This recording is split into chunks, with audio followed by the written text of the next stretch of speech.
My biggest takeaway from the NBA Cup games is I feel like watching SGA. It's spiritual. I'm watching a player that is going to peak as arguably the second best guard in NBA history. Shit, he's already top 5. Shooting guard? Oh, sorry. Just he's a guards point guard, in general.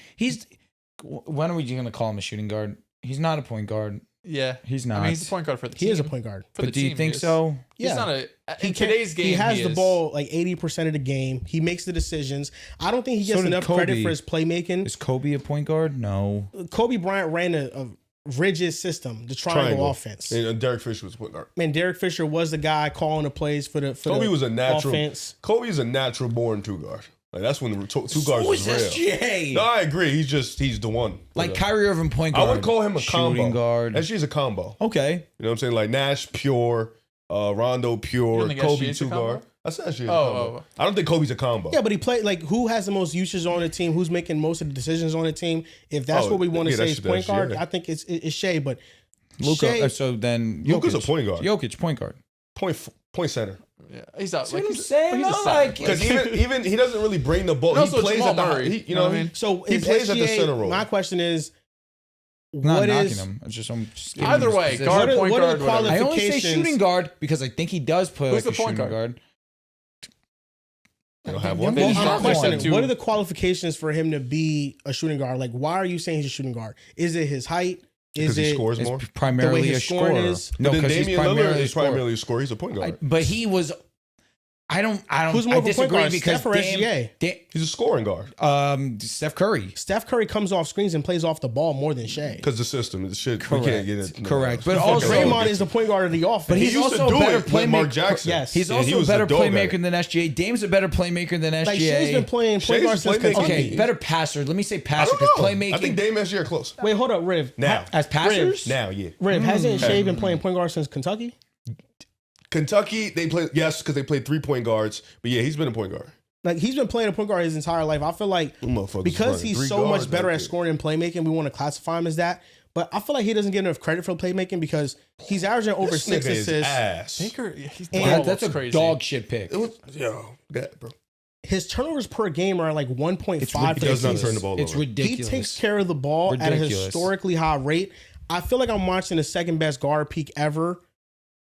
I feel like he has an argument to be over the Steph Currys and the Kobe Bryants of the world based on how we're seeing him peak right now. Over Steph? Right now. But over Steph is tough for me personally. Yes, I think over Steph because Steph has the unanimous MVP, the 73-9 regular season. I needed that one. OKC. So he's peaking at like a top 5 level? Yes. I think so. Like, I think OKC no, I'm just saying. Can shatter the regular season's win record this year. I think they will. Kobe, Steph, and him. Who else? You're saying guard. Yeah, guard. 100%. Oh, yeah. You want to add Magic Johnson? That's fine with respect. I understand We that. could even add Magic, though. I think like, you can argue he's at that table. Like, I agree. You know what I'm saying? Like, he ain't in the D-Wade. Respect the tier 2 guys, the D-Wade. It's no more. It's no more. He's up there. He has surpassed them. And Shai, this season, it hasn't ended just yet, but this season, he's averaging 30-plus points on the highest true shooting percentage ever for any player in history, averaging 30-plus points or more. The record before him was Steph Curry. He's shooting 45% from 3 on 5 attempts. Shai, right now, is having the most efficient 30-point game season in NBA history. If they break the regular season wins record this year, when he is first in points and he ranks towards the 20s in minutes, he sits out fourth quarters. He has the second longest 20-point streak in NBA history. If they break that record, I think right now he should be the MVP frontrunner. He's having that historic of a season. Who can you say has peaked higher, especially we're talking about regular season, and that's not even bringing into account that I think OKC's probably going back to back. At that point, it would just be MJ. I was going to say, he's on pace to have a top season of all time? 2, 3? Yeah, like he's individually just last year. At just this last season. What do you call the best season ever then? 88. But no chip? Are we talking about guards? Just in general, guards. Or just all time, no chip. too. Doesn't matter. Because he won MVP and DPOI in the same year. Even though it was a bit... We could say that, but then last year you can argue SGA couldn't have been MVP, could have been the Joker. Like, we could do that with everything, you know what I'm saying? but like he still had a strong case for the And award. I think MJ had a strong case for 88. For DPOY, Yeah. you're saying? That's tough. But even then, he was an this elite is defender. I'm not going to say the he wasn't. table that Shai is sitting in. Last Absolutely. year, he was one of 4 players in a playoff run, or one of 4 players in NBA history to win the scoring title, MVP, Finals MVP. He did That's something MJ, that only yeah. one of 4 players did. Only 3 players did that before him. That was MJ, Abdul-Jabbar, and Shaquille O'Neal. Yeah, MJ did that shit like This 4 is the times. conversation. Like, I think right now what we're watching is going to sound crazy to some people that maybe use their time hating on how many free throws he gets, but he's peaking at a GOAT level right now. That's what we're seeing right now. Individual seasons, what he's doing, that's what we're seeing. Great takeaway. It doesn't hurt that you're on pace to shatter the all-time wins record. It's so difficult when you're in the moment because it feels like there's nothing could possibly go wrong. But the Thunder really feel like the exception to every rule, just because of how they've constructed this team, just because of the future draft capital that they have. Like all of the past champions, we always say like they're going to repeat, they're going to have this dynasty, and something always throws a wrench in it, whether it's injuries, just players not repeating at the same level. This Thunder team, outside of 2 players, I think Caruso and Hartenstein, everyone should be getting better. Like even SGA is improving from last season. J-Dub isn't in his prime. Chetton is in his prime. And J-Dub missed the Casey first, Wallace, 30 AJ games. Mitchell. There's a chance they have 2 top 10 picks this year. Like it's insane that they're peaking at this level, because even with winning the finals last season, if they went into this season, like obviously they're favorites, but say they went to the finals, it was just like Chet goes down in the finals, right? But they still have a 6 or 7 game series. No one's talking about like, oh my God, how is that? How is that? It would have been okay if they maybe regressed just a little bit and didn't go back to back. But the fact that through 3 games, they have 1 loss, like it's just ridiculous what we're seeing right now. You know what's so funny too? I think back on our off-season preview, and I think about how I can't even feel good about Denver and Houston being as great as they are, because me putting OKC 3 and them only losing 1 game, I'm just like, man, even with giving these 3 their respect, I said that in the most respectful way possible. It's still disrespectful. Oh my God, I can't believe Mooney. that. That's insane. Oh my God. That's brutal. That's that rig shit. That's That shit brutal. look terrible. He just gave it right Just- up. just- Oh, he got it back. Oh shit! I don't know. That must have changed hands. Like he just ripped it. Dude, there was $3 and there Yeah. was no Falcons. Yeah, I don't know. I think if he got it back, that's fire. The Bucks are the real team that the hype just has died down on. I mean, bro, completely. they just can't win ball games. I mean, Baker has been. Oh, I'm sorry, injury, I'm the thinking injury NBA too. partially, Like bro. NBA fell off Oh. too, but sorry. Yeah, Giannis. But yeah, He just 100%. He just Yeah, that's tough, bro. Mooney's a conundrum too, man. So continue what you were saying. That again, I can't even be happy with the Nuggets because the Nuggets have been playing amazing ball. Like if OKC didn't exist, we're looking at the Nuggets as the best team in the league, title favorites. OKC is just so much they're just overwhelmingly better than everybody else right now. They're smoking all of their competition that I still feel shitty about what I said, even though those are pretty clearly the 3 best teams in the conference. But OKC is just so much better than the rest of them. Yeah, it's been crazy. I do think like it's gonna probably be another war like with Denver and I was gonna say, I'm still not OKC. counting out Denver. No. Yeah. Even as great as OKC has been, you go into a 7-game series with Denver, it could go either way. Yeah, and I think SGA, man, like I've been sitting here on data ball thing, whatever it is, and I've been data Ballworth, and I've been comparing like just him and Steph's offensive, defensive impact, Steph's best years, and Steph is winning, but yeah, dude, it's close. I believe you. It's super close. Like SGA is peaking at an all-time level, and we mentioned the conversation he's in. I mean, the dude is different. Just a one-man show, doesn't turn the ball over, gets his spot, has the mid-range, has the step back 3 now. The ball handling is different, can get to anywhere on the floor, so nimble and ethical. He's different. And I think OKC being 23-1, 24-1, and J-Dubs missed so many games. That's been crazy, but they had AJ Mitchell off the bench as a gem. Now Aaron they have in Wiggins was also rotation. hooping. Yeah, Aaron Wiggins was playing well, which he usually always has a streak For sure, throughout the for year where he just sure. plays at a high level. And then, of course, you have Caruso and Dort, and then Chet, offensively playing well. He be tight. Like, he be tight. Yeah, Denver and Houston's been playing great. I love Detroit on the other side, but it seems like OKC's gonna repeat. Like that's how it feels right now.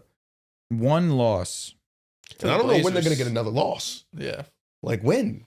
Yeah, I can't see them losing ever. That's how it feels. I just can't see them losing at all. They feel like 20, like it feels legitimately. And of course, playoff time, it could be different. They could drop some games. But when we were in 2017 and Katie and Steph and them got together, they lost that first game to the Spurs, I believe. Yeah, when they got blown out, actually.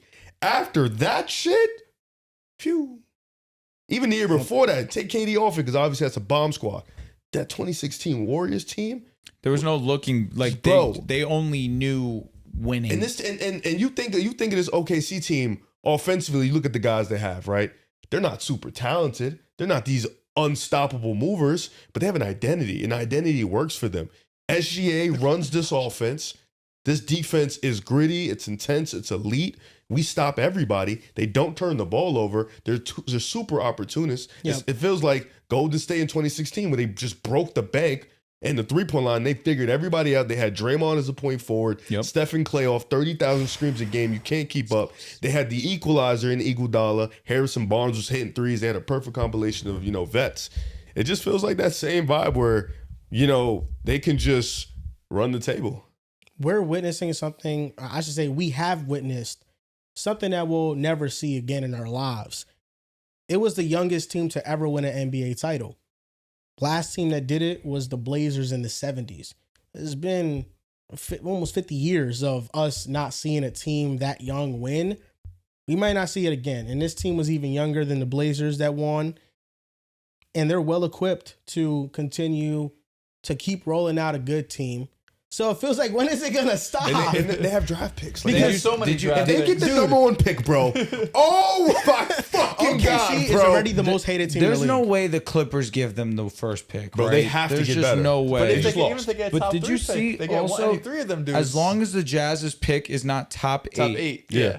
it's Which means theirs. we need, well, But still, Utah's going to Clippers lose. unprotected. The and that could Clippers be- unprotected. Yeah. And that means they could still Oh my get God. a 9, 10, 11, 12. And pick. dude, it's not just this year. They own the Clippers pick next year too. And they trying. Is there another year or we're finally done? We're done with them. But Fine. they They have, have other they have teams. the Sixers pick coming up. Yeah, they have a top they have 5 some- protected. I think they have the Mavericks in 2028. Sixers, I believe, is top 5 The protected. Mavs? I Yes. think so. Yeah. No way, bro. Nah, it's the greatest rebuild ever.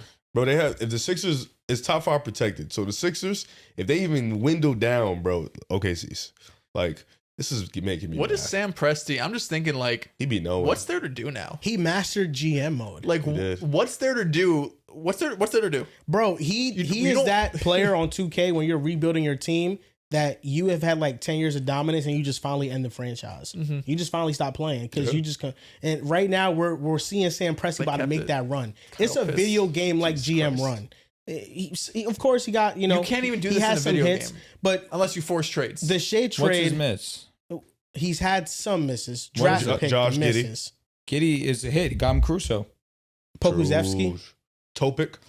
You know, it's funny. People Usman believe Dieng? Topic is a project that it's a torn ACL Usman waiting. Dieng? Dieng's a miss. Dieng's a miss. Yeah. Dieng's a miss. They have misses. They'll all have misses.